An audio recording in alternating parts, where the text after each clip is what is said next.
bienvenidos y vamos a tratar hoy de ver si podemos entender la importancia que tiene la educación de las materias que están relacionadas con el arte, no solamente artes plásticas, pero música, teatro, poesía, etcétera, literatura, con la formación en general, con la formación de médicos, de ingenieros, de matemáticos, de científicos. Estábamos comentando antes de que yo había leído hace unos años unos estudios que se habían hecho en los países nórdicos, donde se había comprobado que si en las escuelas primarias y secundarias se enseñaba arte, cuando estos chicos terminaban la universidad estudiando ciencias exactas, química, física, inclusive ciencias de la información, terminaban siendo mejores los que habían estudiado arte, porque de alguna manera desarrollaban diferentes partes de su cerebro que los ayudaban a tomar decisiones que si no, normalmente no se toman. Pero de eso sabe mucho más Juan y nos va a hablar un poco de eso. Entonces dime, ¿qué experiencia tienes tú con ese tema? Bueno, para empezar yo diría que yo soy escultor, ¿no? Más que un intelectual. Eso es verdad. Y no toda la práctica discursiva que he realizado y de transmisión y de docencia en universidades, en centros de arte y en programas a veces experimentales para utilizar el arte en la mejora de la enseñanza primaria y secundaria, lo he hecho siempre desde mi perspectiva de escultor, ¿no? Cuando has recién hablado, ahora me he acordado de cuando Ramón y Cajal dijo: me extraña pensar en un investigador que no sepa dibujar. Y eso tiene que ver con un cierto tipo de forma de inteligencia que solo se desarrolla mediante cierto tipo de actividades. Es como una lógica de músculo, ¿no? Así que hay ciertos ejercicios físicos que solo se pueden hacer haciendo esos ejercicios físicos y eso desarrolla un cierto tipo de forma física, ¿no? Y el asunto es muy serio, porque las actividades vinculadas con el arte especialmente tienen un cierto tipo de singularidad cognitiva que no las tienen otras cosas. Hay muchos estudios sobre esto, como tú has mencionado, y también, como lo he dicho, me he acordado de un estudio promovido por la UNESCO hace casi 10 años sobre el papel de las artes en la educación. No solo el papel de las artes vinculado con asignaturas específicas sobre arte, sino sobre la posibilidad y las repercusiones del uso del arte en asignaturas, en horas lectivas vinculadas con otras materias, ¿no? Y es cierto que los países nórdicos han trabajado mucho en este aspecto, ¿no? Con consecuencias muy positivas, ¿no? Y que el análisis de la UNESCO se muestra muchos datos sorprendentes, no solo en relación a los objetivos, sino también a las repercusiones reales en los rendimientos académicos, ¿no? Por ejemplo, es un estudio basado en encuestas y en resultados de más de casi 40 países, ¿no? De todo tipo, desde Senegal a Estados Unidos, pasando por Japón, China, islas Fiji, o sea, contextos muy desiguales, y sin embargo los resultados son bastante significativos, ¿no? La mejora está de un 71% global en el rendimiento con el uso del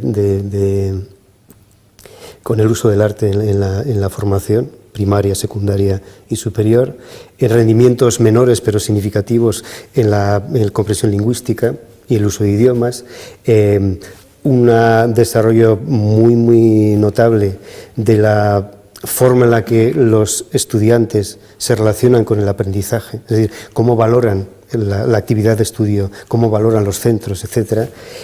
Mejoras también en el desarrollo del pensamiento lógico y matemático. ¿Y esto por qué? Se puede preguntar uno, ¿no? ¿Por qué pasa esto? Y de alguna manera la respuesta tiene que ver con el modo, con lo que activa ese tipo de actividades, ¿no? Cuando la paleoantropología analiza el desarrollo de la inteligencia, ¿no? Cómo surgió la inteligencia humana respecto a otros primates superiores, y el desarrollo que de repente fue como una gran explosión cognitiva, una de las hipótesis que se acuerdan con mayor consenso tiene que ver con el hecho de que se reconoce inteligencia propiamente humana ahí donde se reconocen las primeras manifestaciones artísticas. ¿Por qué? Porque se entiende que esas manifestaciones muestran un tipo de fluidez cognitiva, que se pueden analizar universos perceptivos diferentes en diferentes seres vivos y por tanto diferentes tipos de inteligencia. Pero inteligencias que tienen que ver, por ejemplo, con el uso del medio ambiente para poder sobrevivir bien, ¿no? La capacidad de adaptación, la inteligencia vinculada con la alimentación, ¿no?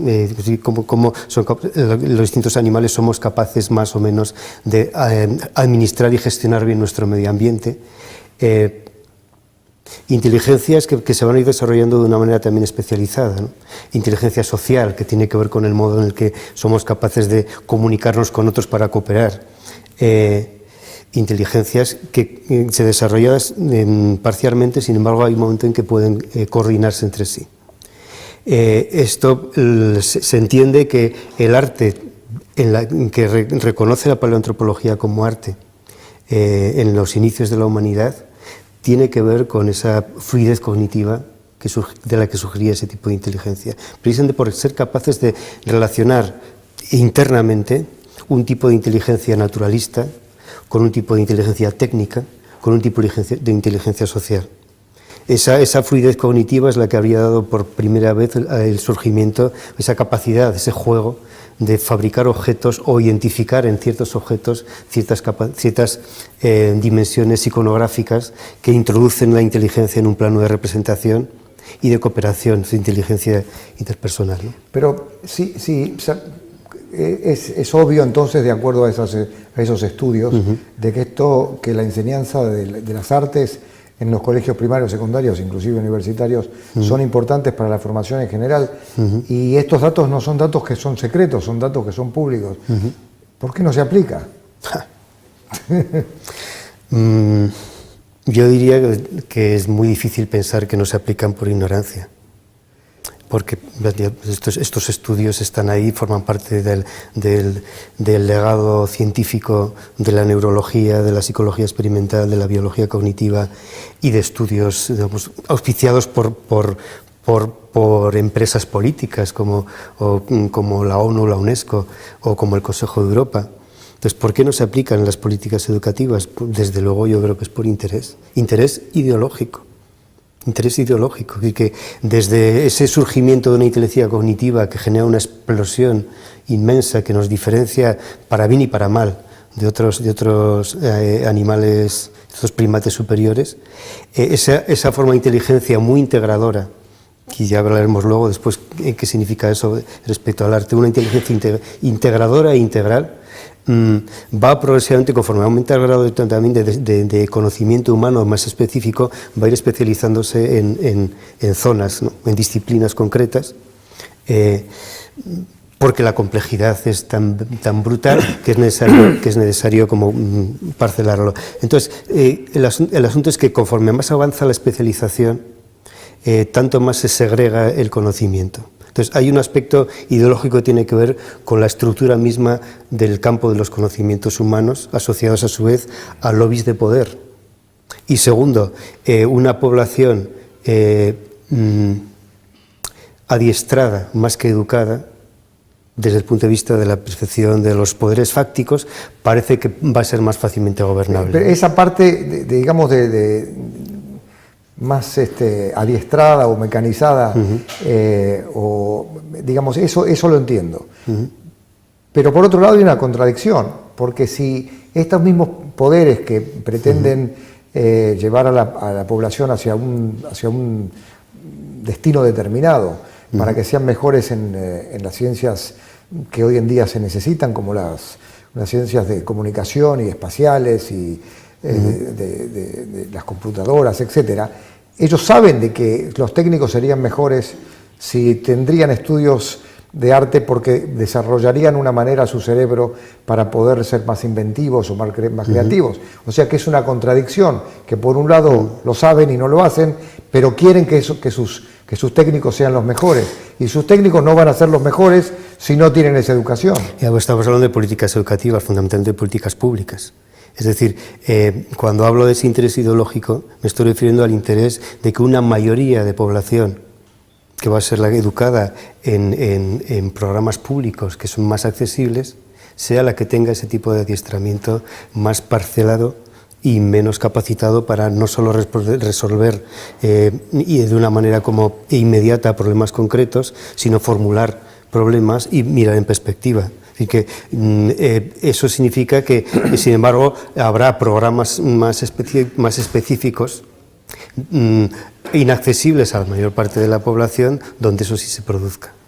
Antes comentábamos que hace poco ha salido una serie de entrevistas y de análisis que mostraban cómo los investigadores y creadores empresariales que trabajan y que viven en Silicon Valley, que supone que están diseñando el futuro de la humanidad, por tanto también diseñando cuáles van a ser las necesidades del futuro, que son diseño, no es que vayamos a necesitar eso, sino que se pretende diseñar cuáles van a ser nuestras necesidades para poder, por lo tanto, responder a esas necesidades. Esas personas resulta que están promocionando a nivel internacional el uso de las TIC desde primaria para sustituir, por ejemplo, las pizarras por tablets, para eliminar, digamos, todo contacto físico con las cosas, para desarrollar precisamente esos programas de los que tú te refieres, que tienen que ver con lo que se llama STEAM, ¿no? Science, Technology, Engineering, Mathematics, todo eso que están promoviendo a nivel internacional, defendiéndolo como lo que realmente necesita la humanidad para el futuro, se contradice con el hecho de que a sus hijos les llevan a centros educativos donde se desarrollan programas donde, al contrario, están utilizando modelos educativos muy tangibles, de baja tecnología, muy baja tecnología, de manipulación física, de arte, con métodos a través de proyectos, etcétera, que sin embargo son justamente lo contrario de lo que se supone que pretenden. Entonces, no es tanto una contradicción cuando realmente una lógica de interés ideológico. Pero hay también una lógica de interés de las escuelas, y esto lo digo por lo que conozco en Estados Unidos y no en Europa, pero en Estados Unidos las escuelas primarias, secundarias, están preparando a los estudiantes para poder entrar a la universidad. Y saben de que para poder entrar a la universidad requieren ciertos números que se van a comprobar con los exámenes para poder entrar en las universidades, y entonces educan a los estudiantes para poder llegar a esos números, digamos. Y yo tengo el caso concreto que te comentaba antes de mi hermano, que es arquitecto y se especializa en hacer escuelas, y hace escuelas públicas y escuelas privadas, y su mayor discusión con los organizadores de esas escuelas, cuando se están antes de construir, es la alocación de espacios para las ciencias específicas como matemáticas, química, física o las ciencias de computación, en contra de las salas de música o las salas de arte. Entonces están haciendo un edificio donde hay un segundo piso, un tercer piso lleno de luz, y dice, bueno, no, mi hermano dice, ahí hay que poner la parte de arte, y le dice, no, ese es un espacio muy bueno, utilicémoslo para enseñar computación. Y dice, pero no tiene lógica, si la computación se puede enseñar en el sótano, porque no necesita. No, que esto es, y además los espacios dedicados en las escuelas son cada vez más y más reducidos, dedicados al arte, son cada vez más y más reducidos, y es una necesidad que los profesores se sienten obligados a preparar a sus alumnos para poder entrar a la universidad, darle más de aquello y menos de esto. Claro, es un círculo vicioso. Es un círculo vicioso. Las agencias de calificación académica miden con ciertos parámetros que dejan fuera todo aquello que tiene que ver con este tipo de formación, digamos, integral, donde las artes tienen un papel fundamental. Y eso a pesar de que incluso, como decía, el Consejo de Europa, la ONU, la UNESCO, dicen todo lo contrario. Sin embargo, la delegación de la calificación a agencias que por otra parte están vectorizadas por intereses de carácter industrial y financiero, pues hacen que todo esto, que haya una gran diferencia y cada vez más entre los grandes principios. Y todos los gobiernos del mundo dicen el arte es una cosa fundamental para la educación humana, y la práctica real de las políticas educativas y también de los medios que se dan, que los pobres maestros, incluso los más voluntariosos, que quieren jugar a proyectos utilizando yo, mi experiencia, por ejemplo, aquí en Madrid, en uno de los centros de innovación didáctica, un CRIF, dando cursos a maestros de primaria y de secundaria para utilizar el arte en clases de educación física, de matemáticas, de ciencias sociales, etcétera, ha sido extraordinario, ¿no? Con poco que les nutras de recursos, de repente llegan con proyectos que han hecho con sus alumnos que son impresionantes, pero lo hacen no, vamos, a pesar de los centros y robándose horas y vida personal, ¿no? Porque, y por supuesto, a pesar de no tener recursos para ello, por pura vocación, digamos, profesional de la transmisión, ¿no? Entonces, claro, todos son obstáculos para un maestro. Están sobrecargados de responsabilidades, presionados por esos mecanismos de evaluación que son perversos realmente. Y entonces es un poco complicado, ¿no? Que ese fue un problema, vamos a empezar de una manera tan dramática y hablando tanto como de ideología y de política, pero claro, es que hay un montón de intereses. Por ejemplo, yo antes también te mencionaba, ¿no? En 1994 la Organización Mundial del Comercio firma el Acuerdo General sobre el Comercio de Servicios para liberalizar los servicios públicos, incluidos sanidad, enseñanza, transportes, etcétera, y para evitar que la inversión pública en esos servicios perturbe o distorsione el libre mercado. Incluso en el propio Acuerdo General del Comercio de Servicios se dice que están exentos de este acuerdo las actividades gubernamentales que se hacen fuera del comercio. Eso digamos, en el epígrafe fundamental.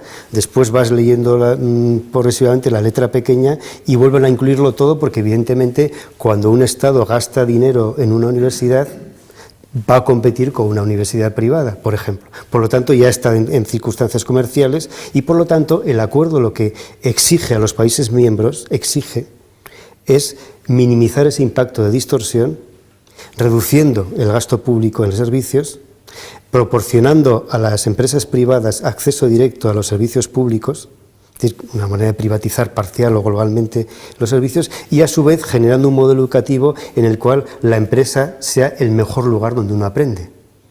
Entonces todo eso va en un mismo paquete, está firmado en el 94. Desde entonces han cambiado por completo el paisaje de la educación a nivel internacional, en todas las políticas públicas. A eso se añade, por ejemplo, casos muy concretos, por ejemplo en Europa, todo el modelo educativo que hoy en día tenemos está dictado por informes que anualmente ha remitido a la Comisión Europea, incluso antes de que la Comisión Europea tuviese competencias educativas, por parte de la ERT, la Mesa Redonda de Industriales Europeos.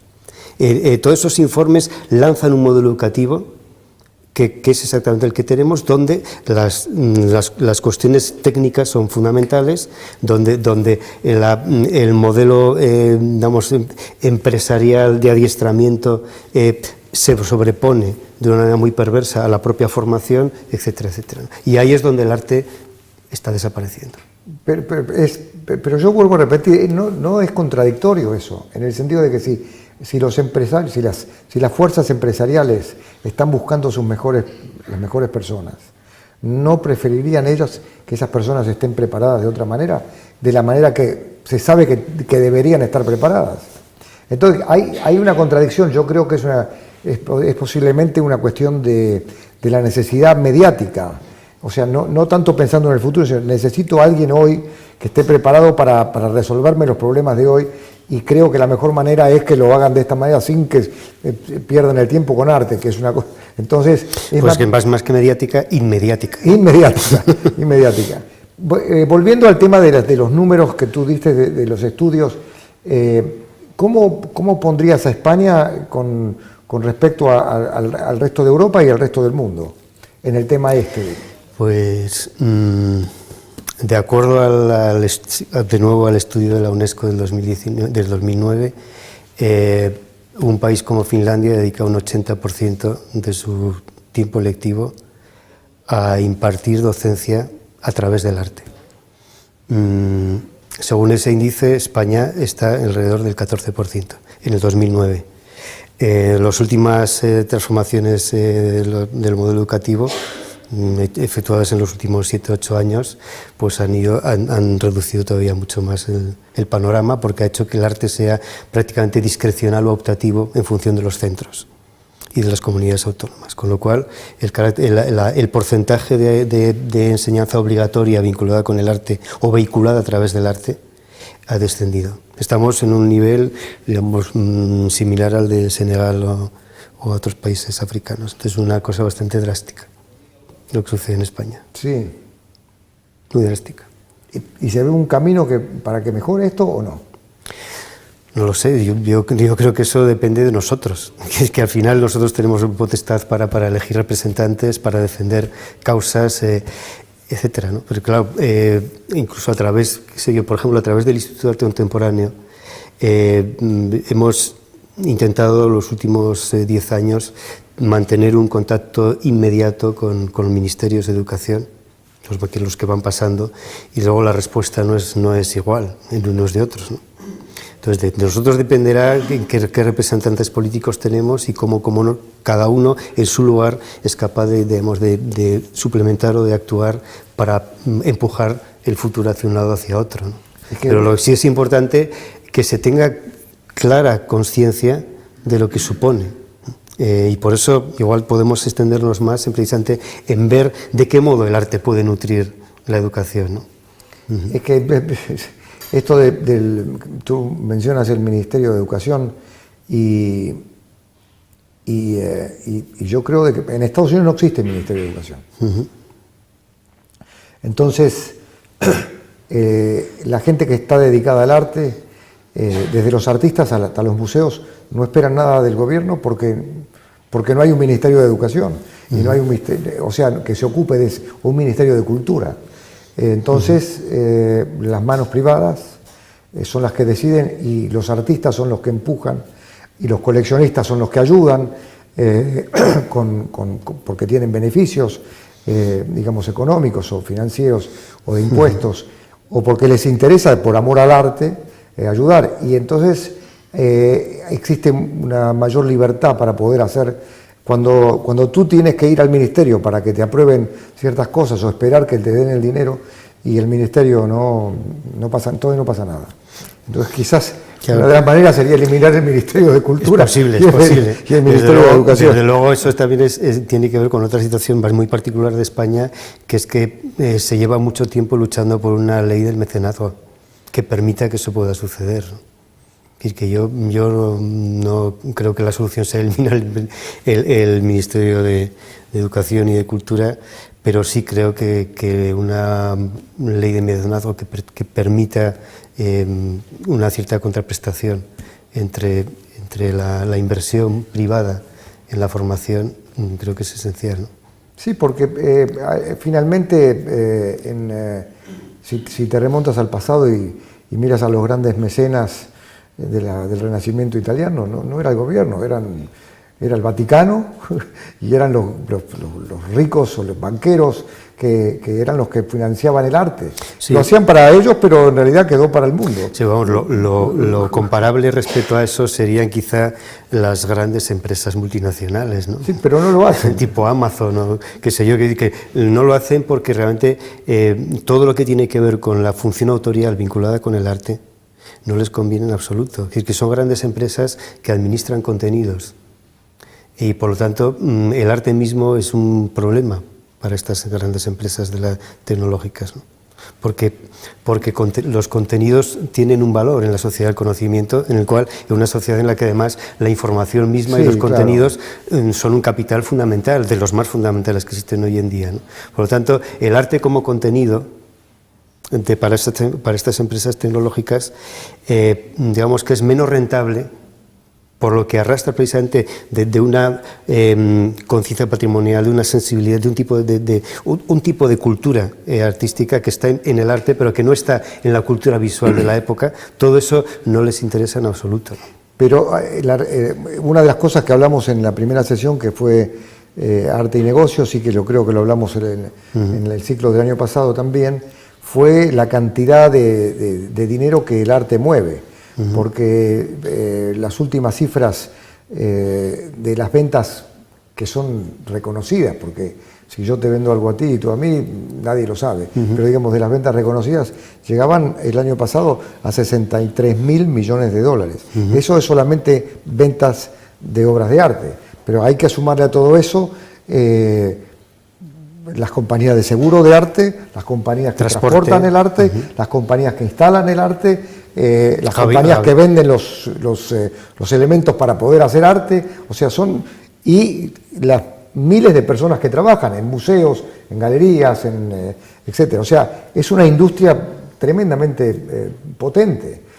No tendría que ser descartada por estos grandes monopolios. Claro que no. Lo que pasa es que es posible que no lo puedan manejar, porque hay una independencia mucho más grande en los artistas que con los... Lo que pasa es que, aunque no es nuestro tema, cuando se habla de la economía del arte, no es un paquete, digamos, homogéneo, ¿no? Que hay mucho de ese porcentaje forma parte de pocas operaciones muy elevadas en su coste, ¿no? Y después hay una gran porcentaje también de muchas pequeñas operaciones. Es como la pequeña y la mediana empresa, ¿no? Y además hay que tener en cuenta, si hablamos de la economía del arte, que vamos, por utilizar una metáfora, la mayor parte de la economía del arte es materia oscura. Sí. ¿Qué quiere decir? Materia oscura quiere decir que yo una vez hice un cálculo de lo que un artista de estos que salen en los periódicos y exponen Arco, etcétera, en España, ¿no? Se gasta mensualmente en sostener un taller, materiales, encargos profesionales, etcétera, sin contar las horas de trabajo, porque eso ya sería desorbitado. Lo que se gasta este artista con respecto a lo que recibe del mundo del arte, lo convierte en un pequeño gran mecenas, porque multiplicada esa cantidad por todos los artistas en activo que no pueden conseguir vivir del arte, porque de nuevo más del 80% de los artistas no viven del arte. Eso significa que el 80% de los artistas aporta capital a esa parte fundamental del PIB de un país y sin embargo no cuenta en absoluto para todo lo demás, ¿no? Es decir, que son auténticos mecenas. Dios, juntas a todos los pequeños artistas y sumas la cantidad que ellos aportan como a fondo perdido a ese gran capital del arte, y desde luego tendríamos que ser considerados como los grandes mecenas de la economía del arte, ¿no? Por supuesto que si quieren interrumpir y hacer alguna pregunta, lo pueden hacer, no esperen hasta el final. Pero volvamos al tema de la educación y explícanos lo que tú sabes sobre fisiológicamente por qué es importante el estudio del arte y cómo afecta el cerebro el estudio de las artes. Bueno, yo no soy un experto. No sos experto, en pero sabes bastante de eso. Pero a donde yo he podido llegar a través de intentar comprender la naturaleza cognitiva o la singularidad cognitiva que el arte activa, hay muchas entradas, ¿no? Antes habíamos hablado de los diferentes tipos de inteligencia. Sí. Hoy en día hasta se han llegado a clasificar 9 tipos de inteligencias distintas, que incluyen inteligencia musical, o inteligencia lógico-matemática, una inteligencia espacial, una inteligencia temporal, o inteligencia intrapsicológica, interpsicológica, un montón, ¿no? Sin embargo, todo eso, digamos, a no ser que una persona tenga algún tipo de defecto físico neurológico, todo eso viene en nuestra capacidad, solo por de nacer como humanos, ¿no? Todos tenemos todas esas inteligencias. Cuando hay una aportación, alguien es especialmente activo y aporta algo a un contexto especializado, de la música o la matemática, no solo es porque esa parte de su inteligencia se ha desarrollado mucho, sino porque esa predisposición a esa capacidad especializada en ese tipo de inteligencia ha sido capaz de comunicarse con todas las demás. Y eso es una cosa muy característica del arte. A mí me gusta siempre recordar que las palabras siempre son como cristales a través de los cuales se puede ver qué experiencia las ha creado, ¿no? Y entonces me gusta pensar que la palabra arte tiene que ver con una raíz que está vinculada con un etimo que alude precisamente a la intersección entre las cosas. Articulación, armonía, todo eso tiene que ver con esa raíz, ¿no? La palabra ciencia tiene que ver con una raíz que tiene que ver con la escisión. Scientia, ¿no? Scissors en inglés, ¿no? Sí. Las tijeras. Y solo con esta advertencia nos damos cuenta que el arte tiene un fundamento que es integrador por completo. Primero, con respecto a la tradición de las ciencias, respecto a lo que la ciencia tiene de escisión, partiendo de una primera escisión básica. La aspiración clásica de la ciencia es a que la observación no sea modificada por el observador, porque entonces se convierte en opinión, ¿no? Entonces, quitar al observador de la observación es la primera escisión propiamente científica, que evita por completo, por lo tanto, todo tipo de fenomenología. Entonces, el objeto y el sujeto están escindidos. Yo soy el sujeto, tú eres el objeto y yo te contemplo. Y yo no quiero contaminar la prueba, ¿no? Ese es el punto ciego donde la ciencia puede colapsar y convertirse en otra cosa que no lo es, ¿no? Ese punto ciego es el punto de arranque de las artes, ¿no? Las artes no escinden el sujeto del objeto. Esta es una primera integración, que es una integración, diríamos, emocional vinculada con la cognición. O sea, el sujeto está implicado en la complejidad, en la relación con lo que observa, ¿no? En términos neurológicos, Sperber descubrió que había un módulo metarepresentacional, un módulo que está en la zona, y ese módulo está encargado precisamente de traducir los distintos tipos de inteligencia y articularlos entre sí. Y eso ha sido el arranque fundamental de la inteligencia humana, ese módulo de metarepresentacional. Esto también tiene que ver con ya también clásica, la división entre el cerebro izquierdo y el cerebro derecho, y los distintos tipos de acceso a lo real que tiene cada uno de ellos, ¿no? Uno es más, atrevido y especulativo, y otro es como más conservador y va como a conseguir en cada situación, etcétera. Pero también hay una diferencia entre la parte frontal y la parte occipital, que también está vinculada con distintos tipos de percepción del mundo. Además, también hay otras formas internas en el cerebro que tienen que ver con el modo en el que la evolución no suele del todo prescindir de un órgano para sustituirlo por otro, sino que conserva los dos para ciertas funciones, ¿no? Y a partir de ahí, por ejemplo, el neurólogo Paul MacLean reconoció que la parte más antigua de nuestro cerebro es la parte más central, y la denominó cerebro reptiliano, porque procesa y articula todo tipo de percepciones y de conductas ligadas al tipo de inteligencia que tiene un reptil.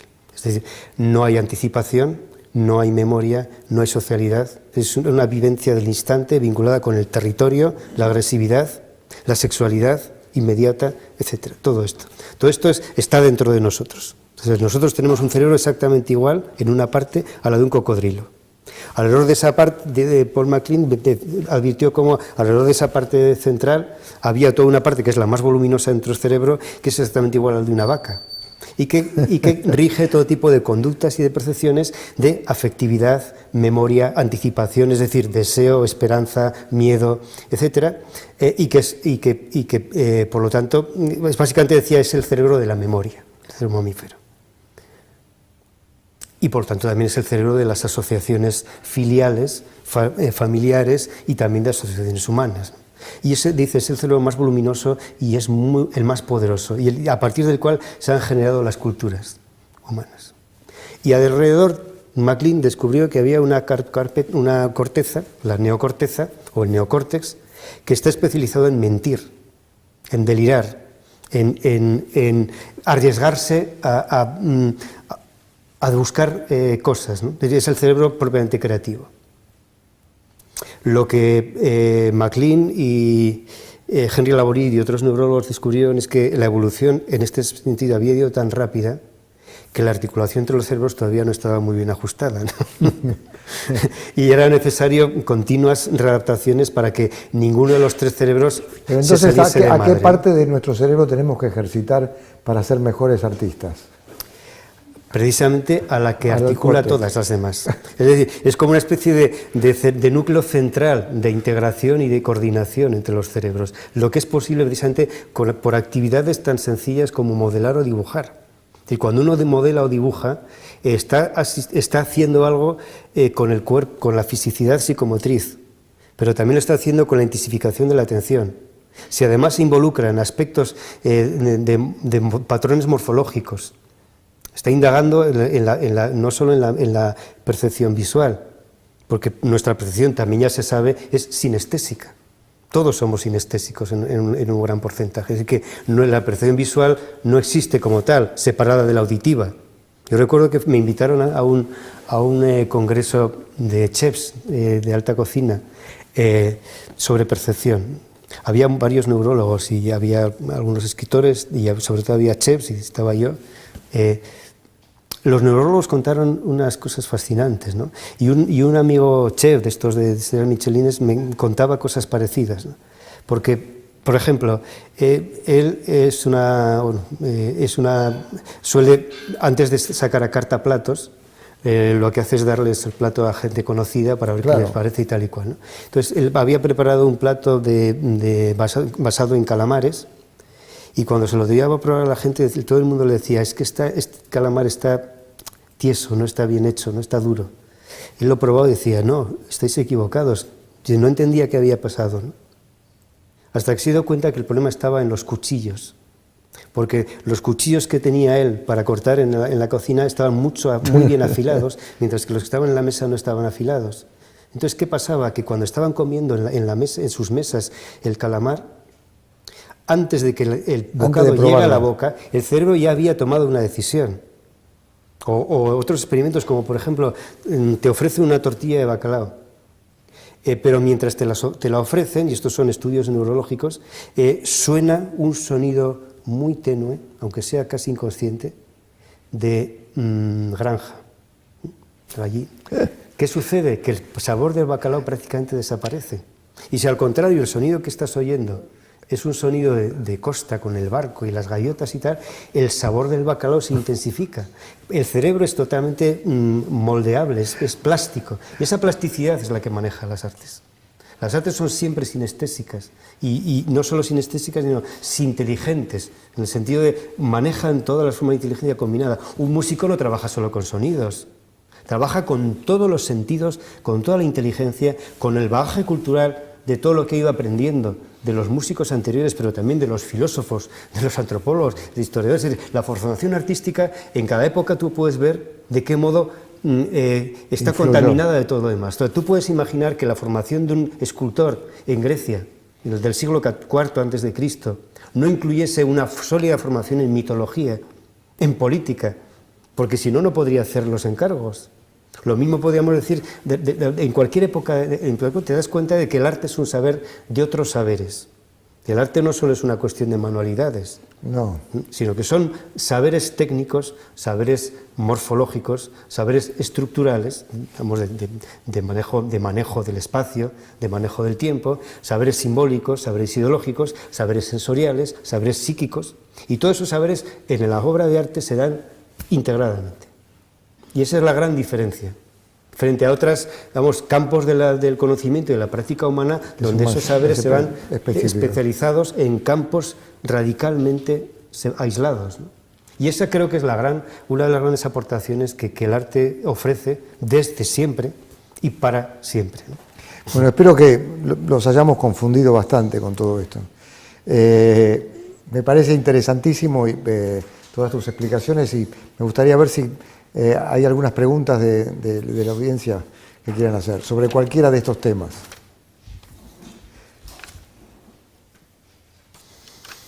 ¿Alguno que se anima? ¿No? Bueno, no sé si tú tienes algo más para agregar que pueda ser interesante con la relación de arte con la cultura en general, digamos. Espera, creo que hay alguna. Sí, adelante.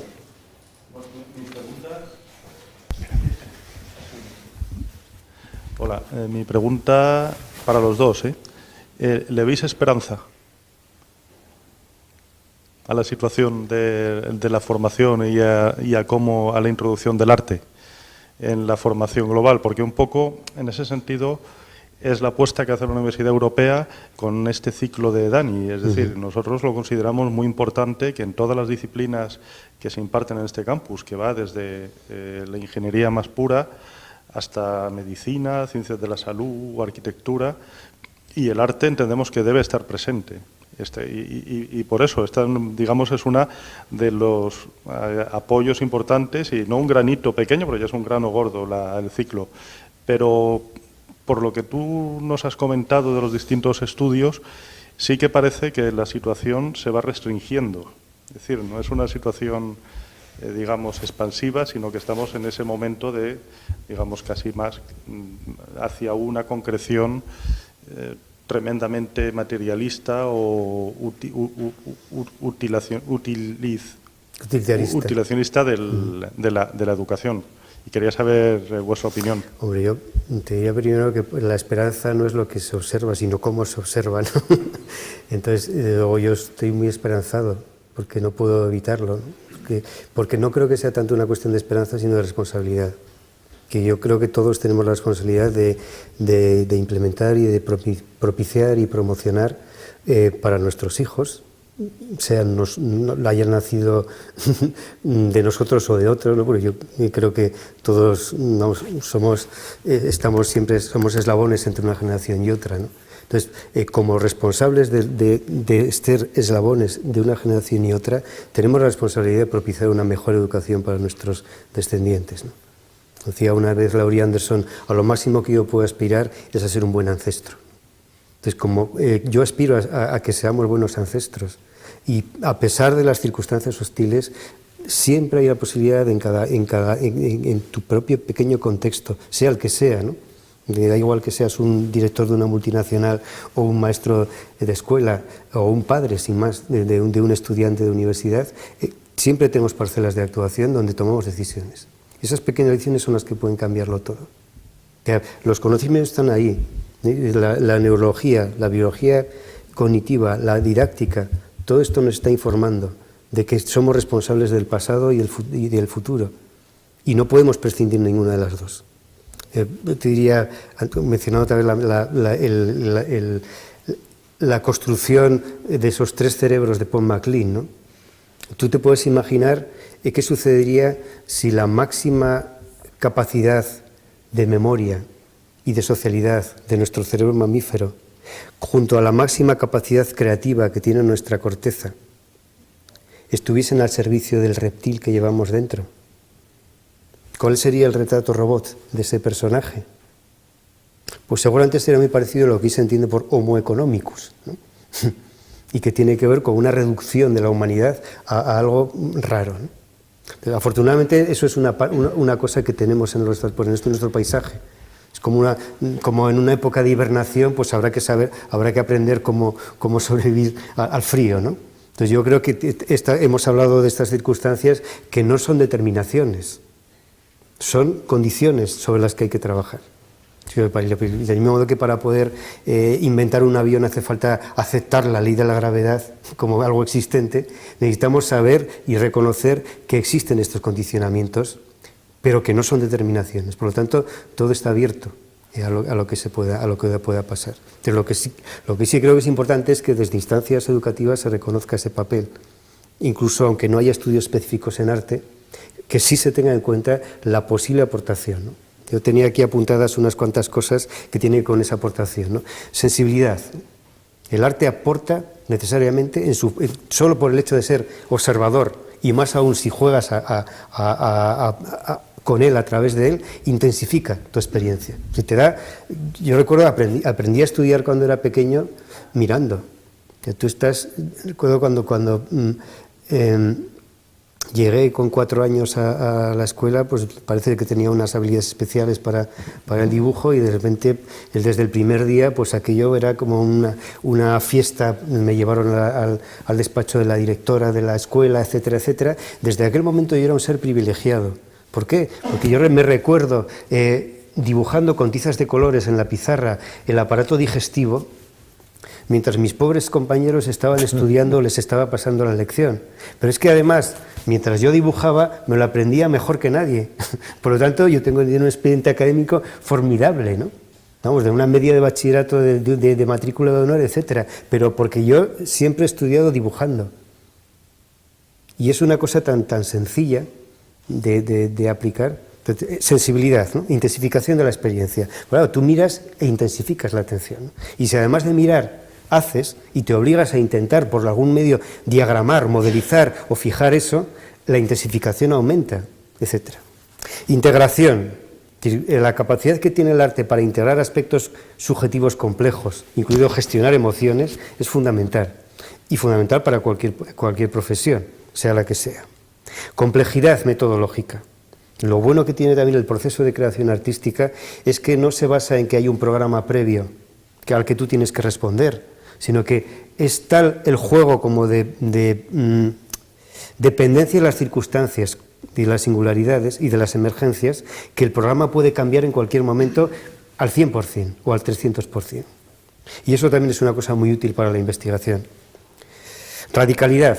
La tradición moderna nos ofrece una tradición de disrupción, de pensamiento divergente, de deconstrucción, que también es fundamental para el desarrollo de la creación y de la creatividad en cualquier área.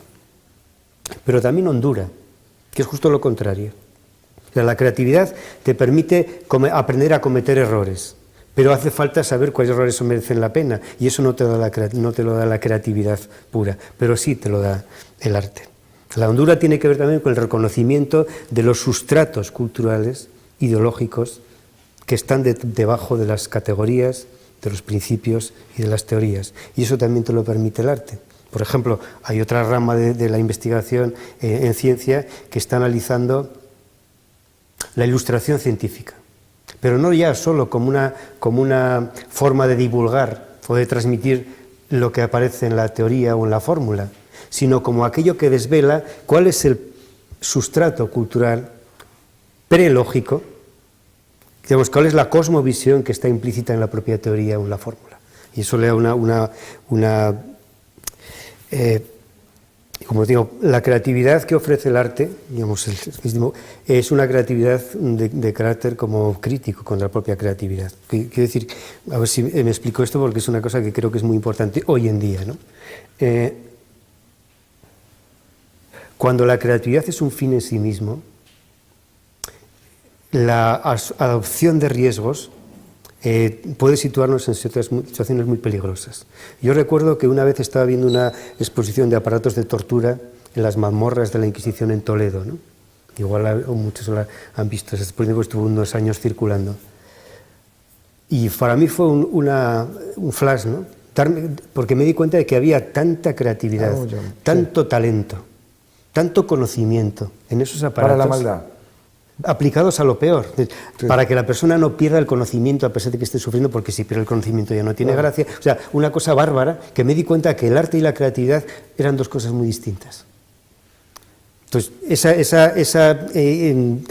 y la creatividad, además, convertida en un principio, se convierte en una cosa muy, muy sensata. Es decir, que hay uno de los grandes paladines de la heurística, de la teoría de la creatividad, Edward de Bono, planteó una máxima que se ha utilizado en miles de millones de cursos para ejecutivos y creativos de todo el mundo, ¿no? Lo bueno es enemigo de lo mejor. Todos podemos estar de acuerdo en esto, ¿no? Si tú dices, das algo por bueno, no lo cambias. Como no lo cambias, no estás optando a mejorarlo. Bien, esto está muy bien, ¿no? Pero convertido en una obligación, se convierte en una insensatez. Porque entonces lo contrario a lo bueno no necesariamente es mejor. Y hoy estamos en la situación donde convertida la creatividad no en un gesto transgresor con la tradición o contra el sentido común o con el conocimiento que se tiene, sino convertida ella misma en tradición y en conocimiento indiscutible, nos somete a lo que se conoce como ay, se me ha ido la palabra,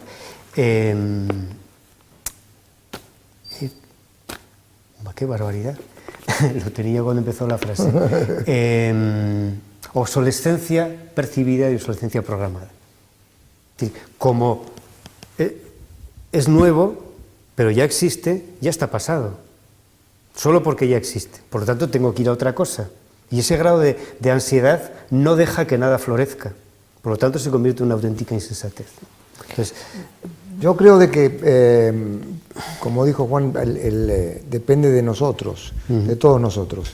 El que apliquemos esta información que tenemos y que está públicamente conocida para que los colegios y las universidades decidan hacer algo al respecto. No depende de los alumnos, depende de los que están arriba de los alumnos para decirles esto es lo que tienen que hacer. Pero ahí me parece que hay una pregunta. Sí, muchas gracias. Soy Alberto Sols, el director de la Escuela de Arquitectura, Ingeniería y Diseño. Lo primero, daros la enhorabuena por el interesante diálogo. Comparto prácticamente todo lo que se ha dicho. Yo creo que todos los profesionales deberíamos ser versados en múltiples disciplinas, incluido el arte, ser renacentistas, en ese sentido que todos evocamos. Nosotros, desde luego, en la escuela creemos en ello, sin duda. Y tú que hablabas de la intensificación de la experiencia, nuestro lema de la escuela es Project-Based Learning, aprender haciendo. No hay que profundizar más en eso, pero a lo que voy, a la pregunta, y estando de acuerdo en todo lo que has dicho, lo que habéis comentado. El ser humano tenemos una extraordinaria capacidad de convencernos de cualquier cosa, de lo que a veces nos queremos convencer. Y estando de acuerdo en lo que habéis dicho de la importancia del arte y la formación multidisciplinar, si de verdad es tan cierto, las empresas, que es algo que Dani ha apuntado, favorecerían la contratación de profesionales con ese abanico amplio de recursos y talento, no solo de contratarlos, sino incluso ofrecerles un mejor salario, que es algo también, una aspiración muy legítima. Si eso no está ocurriendo, ¿se están equivocando mucho o nos estamos autoengañando un poco nosotros porque existe esa aparente discrepancia? ¿Qué puede explicarla? Yo lo único que entiendo por la explicación es precisamente el imperio de la inercia creativa y la inmediatez. Y que en el momento en que el presente se sustituye por la actualidad, desaparece en cierto modo el pasado y también desaparece en cierto modo el futuro. Yo decía Agustín, ¿no? Existen tres tiempos, tres tipos de tiempos, ¿no? El presente del pasado, el presente del presente y el presente del futuro, ¿no? Sin embargo, la actualidad elimina esa tridimensionalidad del tiempo, porque la convierte en la fugacidad de un instante que está destinado a desaparecer. Las empresas hoy en día están... ¿Por qué? ¿Por qué? Preguntas. Yo te diría, porque ya no se basa en crear un buen producto. Se basa en que los accionistas estén satisfechos con el rendimiento trimestral, o mensual, o semanal. Y eso lo cambia todo por completo. Lo cambia todo.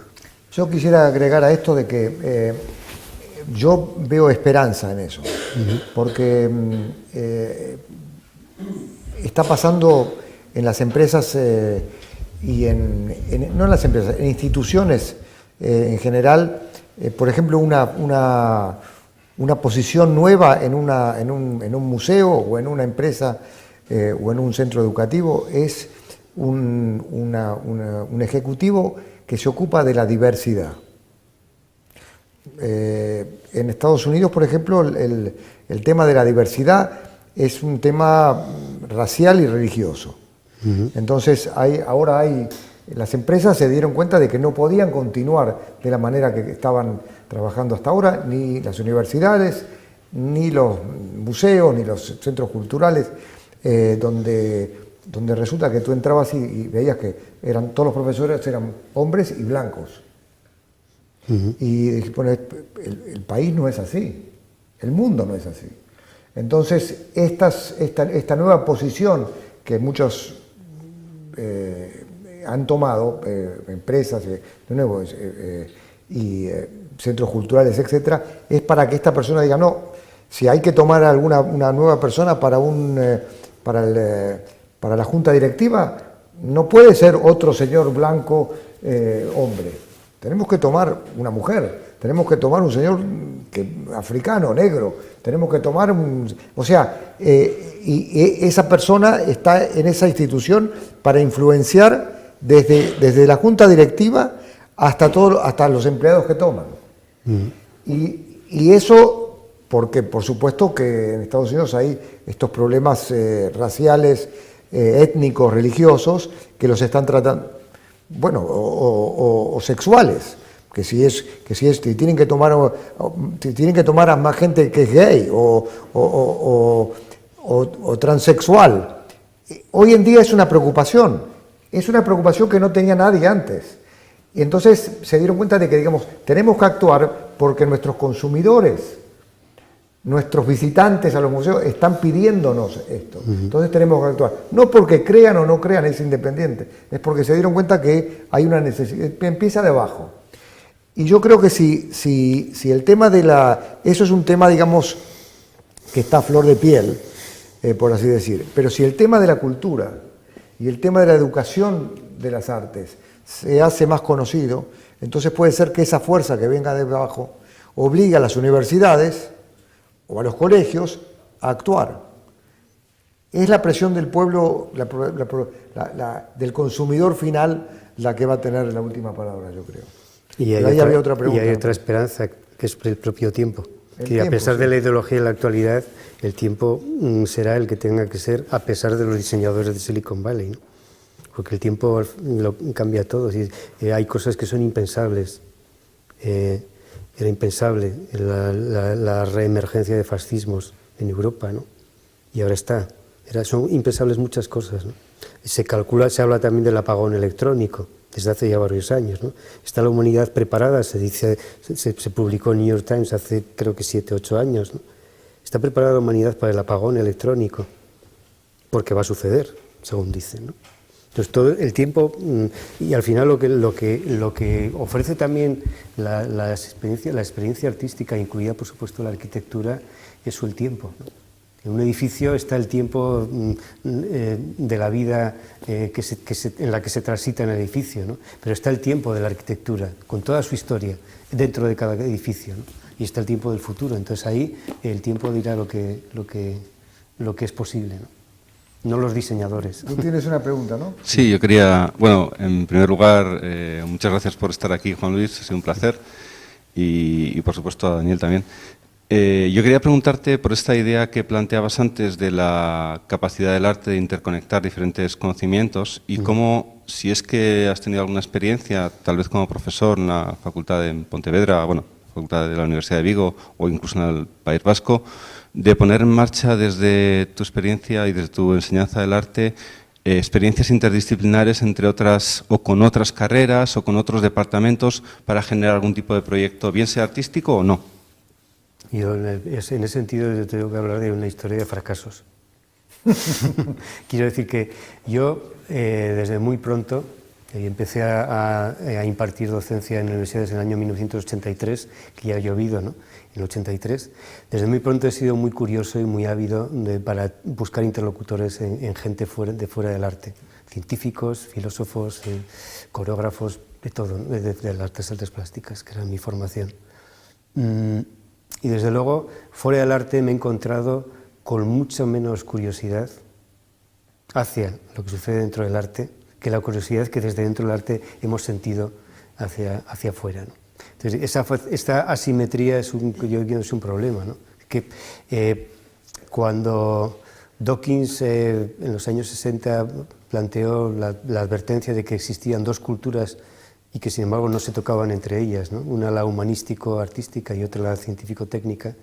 O cuando Brockman después propuso una tercera cultura que fuese capaz de integrarlas, la idea sigue siendo todavía una idea fantástica, ¿no? Pero todo lo que se ha trabajado en tercera cultura ha estado en manos de científicos. Sobre todo cuando ya no necesitaban ya la legitimidad de la ciencia. Por ejemplo, cuando uno ha ganado un premio Nobel, ya se ha podido permitir el lujo de empezar a tratar de aspectos filosóficos o de aspectos artísticos, muchas veces con poco conocimiento y muchas veces con menos. Yo desde luego me he encontrado con menos conocimiento del arte en rectores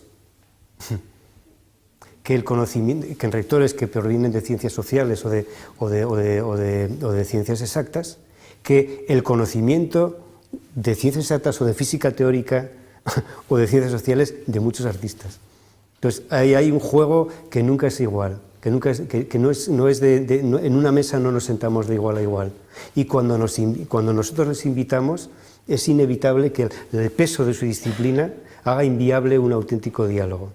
Entonces, yo he intentado muchas cosas, pero no han salido, o cuando han salido bien han sido puntuales y como efímeras, ¿no? Efímeras. Ahora, como aprendizaje personal, increíble para los estudiantes y para mí, como aprendizaje personal, pero con muchas dificultades para conseguir una cierta estabilidad, un desarrollo. Yo recuerdo que también conseguí, bueno, yo no solo, pero a través del Instituto Contemporáneo, después de muchas reuniones, integrar la cuestión del arte en el modelo de los campus de excelencia internacional, el programa de campus de excelencia internacional en España, ¿no? Mucho esfuerzo, conseguimos una publicación que fue como una especie de dogmática para enviar a todos los rectores de España, etcétera. La idea justamente era trabajar en estas zonas de cooperación dentro de parques, lo que entonces eran solo parques casi tecnológicos. Entonces, esa idea de que el arte era también uno de los ingredientes, de los criterios de excelencia internacional, hubo un ministerio, hubo un gobierno que lo aceptó. Y eso permitió pues, una dotación de 1 millón de euros para hacer programas que después que tenían que ser necesariamente administrados a través de universidades, y ese 1 millón de euros se perdió a lo tonto, en cosas que no tuvieron ningún interés. Y ahí la responsabilidad está en las universidades. Quiero agregar una cosa sobre el tema anterior que se me ocurrió ahora de la importancia del sector privado en todo esto. Si uno piensa en estos espacios compartidos de oficinas que están cada vez más populares en todo el mundo, donde entrepreneurs que trabajan solos necesitan un espacio para ir a pensar, lo hacen en un lugar donde hay otros como ellos que quizás están en la creación de un proyecto que es completamente diferente, pero son espacios abiertos donde todos terminan siendo no amigos, pero digamos comparten ideas, etc. Esos espacios cada vez la arquitectura de esos espacios están más comprometidas con el diseño del lugar. Empezaron siendo cubículos, con nada, paredes grises, piso gris y unas tubos fluorescentes y nada más. Hoy en día esos espacios compartidos para entrepreneurs tienen vegetación adentro de los espacios, tienen las paredes pintadas con murales, tienen lugares donde uno puede ir a jugar al ping-pong, para atraer a estos entrepreneurs están haciendo los espacios más vivibles, digamos, con arte. Y el arte es parte de eso. Y eso lo hacen los dueños de los edificios, que quieren atraer mejores gente para poder cobrar mejores alquileres. Hay un final económico atrás de todo eso. Pero para lograrlo, para lograr a los visitantes, a los futuros inquilinos, digamos, necesitan entregar, y una de las cosas que entregan es un ambiente con arte. No tenemos mucho más tiempo, les quiero agradecer a todos, muchísimas gracias por haber venido. Y gracias a ti. Gracias a ti.